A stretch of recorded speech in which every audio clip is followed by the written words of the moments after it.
হাদিসের অকাঠ্য দলিল দিয়ে প্রমাণ সহকারে প্রত্যেকটাই রেফারেন্স দিয়ে ইনশাআল্লাহ কথাগুলো বলবো।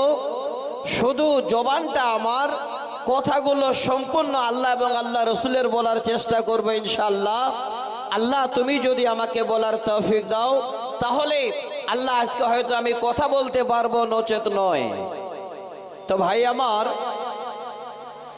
আমি যেখানেই আলোচনা করি, অত্র এলাকায় কোনো জায়গায় আমি এসেছি, আমার বন্ধু সানাউল্লাহ সাহেব জানেন, যেই টাইমটুকু আমি পাই কমিটির কাছে, সেই টাইমটাকে আমি কোনো মতেই চাই না নষ্ট করতে, এই মানুষের মূল্যবান সময়কে নষ্ট করতে।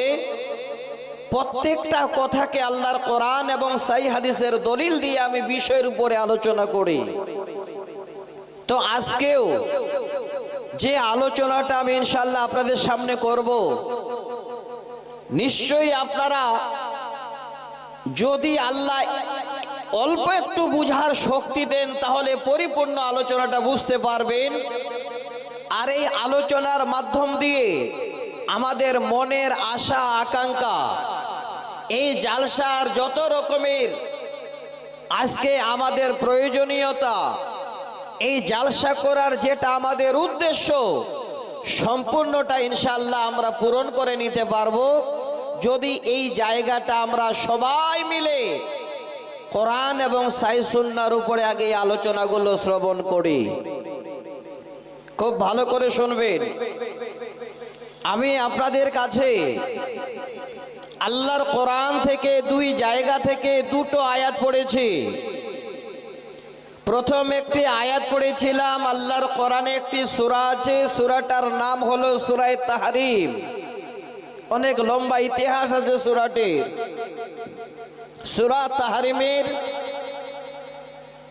6 নম্বর আয়াত, 6 নম্বর আয়াত।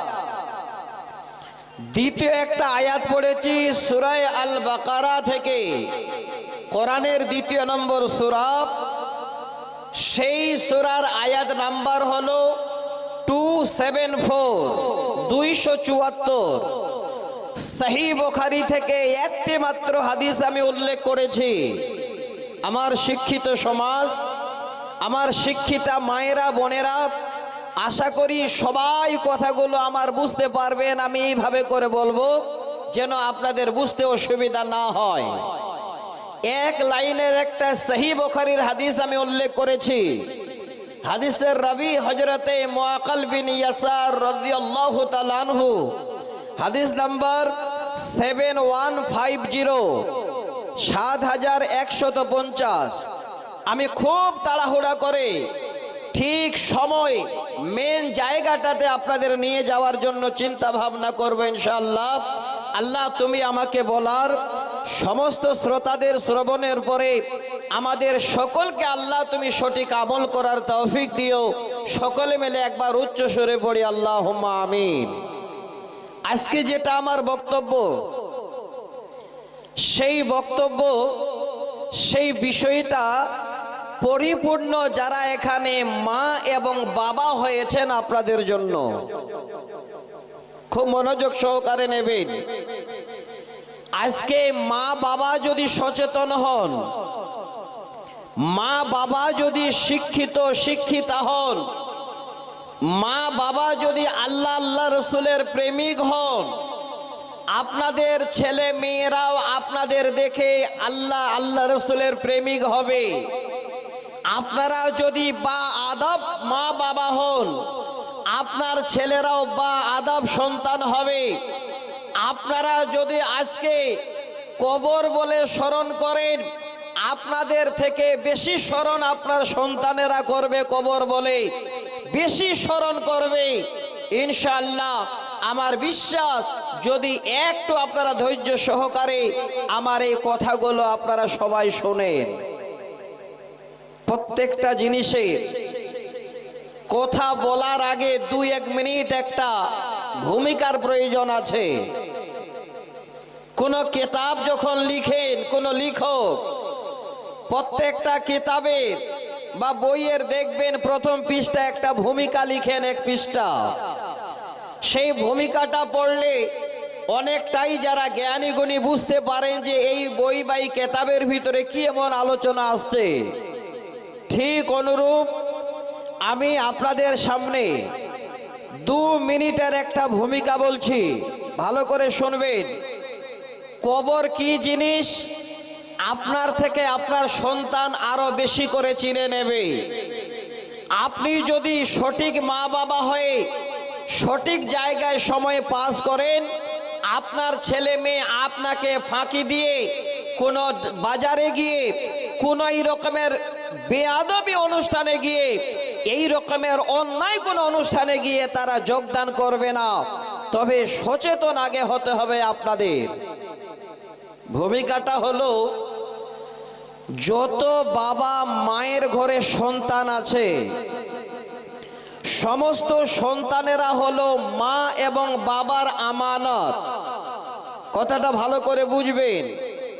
যেই সন্তানেরা আপনাদের ঘাড়ে করে কবরে নিয়ে যাবে, যেই সন্তানেরা আপনাকে জানাজা পড়ে মাটি দেবে, যে সন্তানেরা আপনার কবরস্থানটাকে সুন্দর করে আগামী দিনে কি করে তার সুন্দর ব্যবস্থা করা যায় তারা ব্যবস্থা করবে, এই সন্তানেরা হলো সমস্ত বাবা এবং মায়ের জন্য আমানত।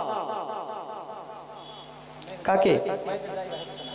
সামনে তো জায়গা একটু ফাঁকা আছে, মা বোন সামনে একটু জায়গা ফাঁকা আছে, আপনারা কেউ দাঁড়িয়ে থাকবেন না।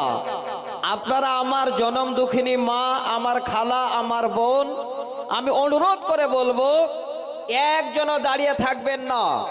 আমি আপনাদের কাছে বক্তব্যটা রাখছি, খালি ভালো করে শুনবেন।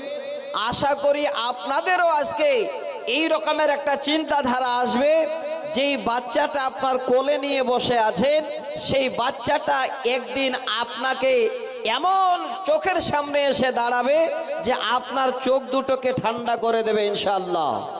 খালি একটু শোনার জন্য আহ্বান করছি, দাঁড়িয়ে থাকবেন না, বারবার যেন মাইকে কথা না বলতে হয়। কমিটির যিনারা আছেন আমি বলবো আপনারা প্রয়োজনে মহিলা ভলান্টিয়ার তৈরি করে দিন, ওনারা বুঝিয়ে নিয়ে এসে সামনে জায়গায় বসার ব্যবস্থা করে দেবেন। সবাই বসবেন। একদিনের জালসা, অনেকগুলো বক্তা পেয়েছেন আপনারা। তো আমি যে ভূমিকাটা বলতে গিয়ে বললাম, সমস্ত সন্তান হলো বাবা এবং মায়ের আমানত, আর এই আমানতের দেখভাল করা, এই ছেলে মেয়েদের রাখালি করা সমস্ত বাবা এবং মায়েদের জন্য হলো ফরজে মনসাবি। কথাটা মিলিয়ে নেবেন। এবার আপনি বলবেন, মাওলানা ছেলে মেয়েদের তো আমরা ঠিকই দেখভাল করি, ভালো ভালো ছেলে মেয়েদের খাবার ব্যবস্থা করি, ভালো ভালো জামা কাপড় পরাই, সুন্দর জায়গাতে তাদের গাড়ি করে ঘোরাতে নিয়ে যায়, এর মানে সন্তানের আমানতের দিয়ানাতদারি আপনার করা হলো না।